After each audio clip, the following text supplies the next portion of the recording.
We had so many young people that talk about what they miss now where they haven't been. But I never did hear anybody talk about our ancestors that were slaves. They were beaten. Their kids was taken away from them, and they had to work so hard to just bring us where we are today. Amen. So when I spoke against it, I came to work the next day and I found something on the computer, but the author was unknown. And I took it home and I had someone to go into the computer and I found out it was in there. And it's what I would like to say is talked about the strong black woman is dead.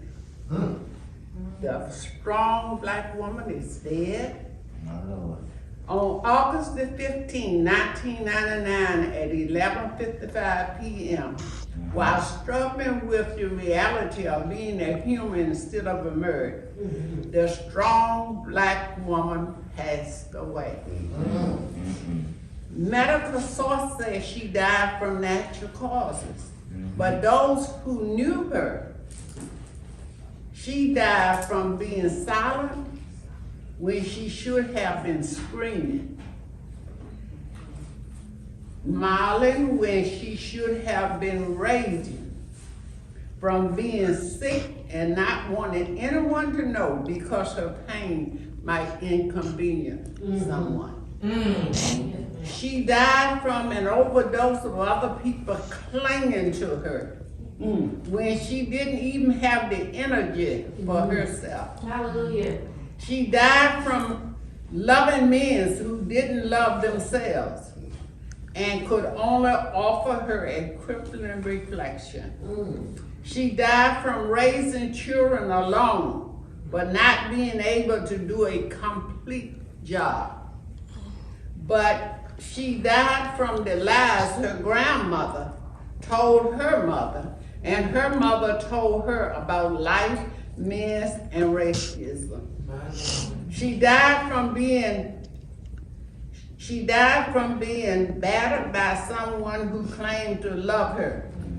And she allowed that battering to go on to show she loved him.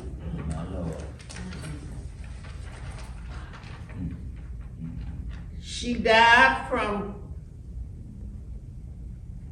being responsible because she was the last rung on the ladder.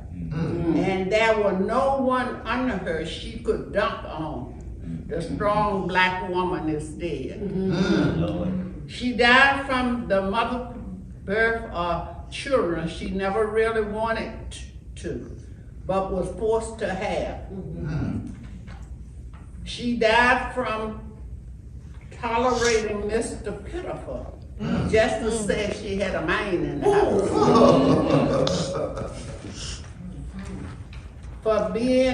She died from never being enough of what men wanted, or being too much for the men she wanted. She died from being black, and she died for not being black enough. She died from being misinformed about her mind, her body.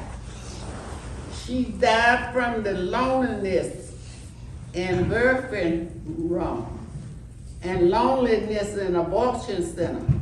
And she died of shock in the courtroom while she sat alone watching her children be legally lynched.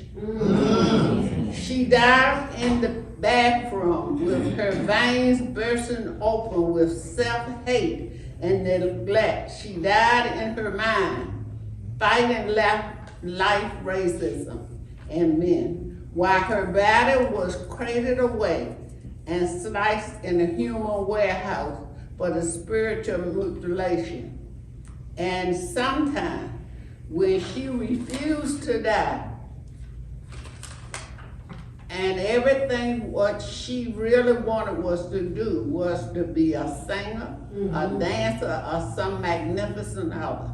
She died from lives of omission because she didn't want to bring black men down.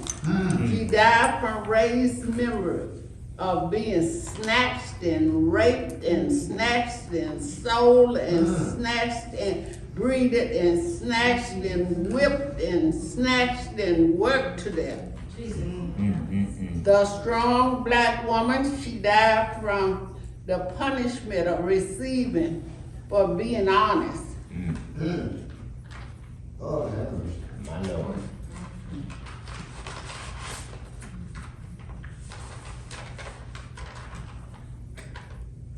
She died from always lifting things from heavy boxes to a refrigerator. The strong black woman is dead. She died from the punishment received from being honest about life, racism, and men. She died from being called names that wasn't her name. She died from never being enough of what men wanted or being too much for the men she wanted.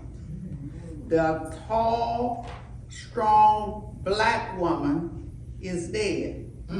She died in her mind fighting life, while the body was carted away, snatched in a human warehouse. Sometimes she was stomped to death by racism. Ignorant while she carried the family in her belly and the community on her. The black woman is dead, or is she still alive? The black woman is dead, or is she still alive? she's alive. That black woman is still alive. Because she is alive in each woman that in this room. She is alive in me. And she will live on. Come on, Mommy, come on. I looked at the pastor of our church that was sad. She was in the wrong lane. But you can't tell nobody what lane they are in. That's God. I look at her and I am so proud of her because she knew how to step in that lane that she knew was the purpose of God for her. Amen. The young girls that are in this church today. Come on, Mom. And they know what lane they are because they are coming while they are young and it will be in them when they get older. I'm not dismissing the men because if it wasn't for the men by our side, they are to be given a gift of pride. Those that know that God put man and woman together to help each other and to encourage each other. Amen. I looked at the other women sitting in here. I might not know your story, but everybody have a story. But we are to remember the black women in slavery time was great, strong women. We look at the White House and we see a black president and a black first lady. We look at the lady that caused us that we can sit anywhere we want on the bus.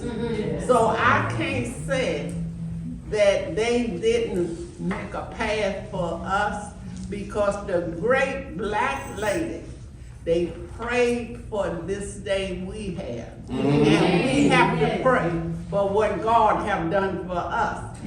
Because he isn't finished with us yet.